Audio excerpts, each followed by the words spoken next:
Area பிரிச்சாச்சு. கமலுக்காக விட்டு கொடுத்த திமுக, காங்கிரசுக்கு அதேதான்.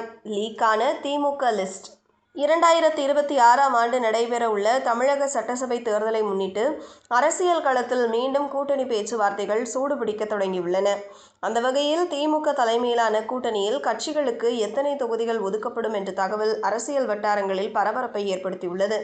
அதிகாரப்பூர்வ அறிவிப்பு இன்னும் வெளியாகாத நிலையில் கூட்டணியின் இறுதி வடிவம் குறித்த விவரங்கள் தற்போது வெளிவந்துள்ளதாக கூறப்படுகிறது.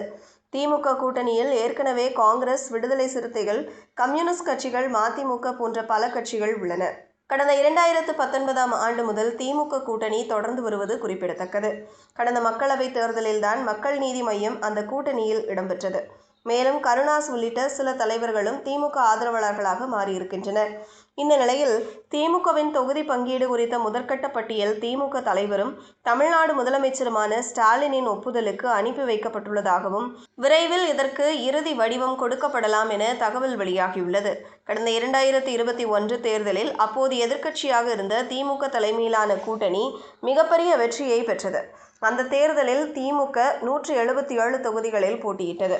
கூட்டணியில் காங்கிரஸ் 25 தொகுதிகளில் போட்டியிட்ட நிலையில், விடுதலை சிறுத்தைகள் கட்சி, மதிமுக, இந்திய கம்யூனிஸ்ட் கட்சி, மார்க்சிஸ்ட் கம்யூனிஸ்ட் கட்சி ஆகியவை தலா 6 தொகுதிகளில் போட்டியிட்டன. கொங்கு நாடு மக்கள் தேசிய கட்சி மற்றும் இந்திய யூனியன் முஸ்லிம் லீக் தலா 3 தொகுதிகளிலும், மனிதநேய மக்கள் கட்சி 2 தொகுதிகளிலும், தமிழக வாழ்வுரிமை கட்சி 1 தொகுதியிலும் போட்டியிட்டன.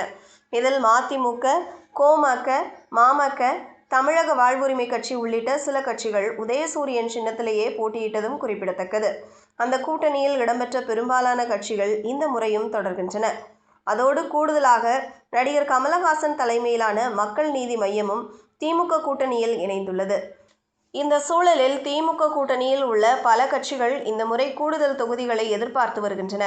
ஆனால் வெளிப்படையாக தொகுதி பங்கீடு தொடர்பான பேச்சுவார்த்தைகள் இன்னும் தொடங்கப்படவில்லை. இருந்தபோதிலும் திமுக கூட்டணி ஏற்கனவே இறுதி வடிவம் பெற்றுவிட்டதாகவும், அதற்கான தொகுதி ஒதுக்கீடு வரைவு தயாராகிவிட்டதாகவும் அரசியல் வட்டாரங்கள் தெரிவிக்கின்றன. அந்த தகவலின்படி திமுக இந்த முறை 164 தொகுதிகளில் போட்டியிடும் என்றும், காங்கிரசுக்கு 25 தொகுதிகள் ஒதுக்கப்படும் என்றும் கூறப்படுகிறது.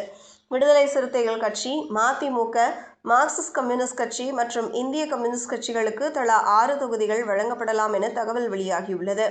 தேமுதிகவுக்கு 6 தொகுதிகள் ஒதுக்கப்படுவதுடன் கூடுதலாக ஒரு ராஜ்யசபா இடமும் வழங்கப்படும் என்ற பேச்சு நிலவுகிறது.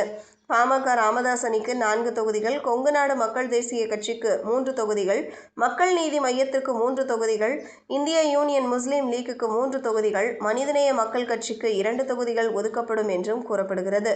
இது தவிர தனியரசு, வேல்முருகன், கருணாஸ், ஸ்ரீதர் வாண்டையார் உள்ளிட்ட தலைவர்களுக்கும் உதயசூரியன் சின்னத்தில் போட்டியிட வாய்ப்பு வழங்கப்படலாம் என தகவல்கள் தெரிவிக்கின்றன.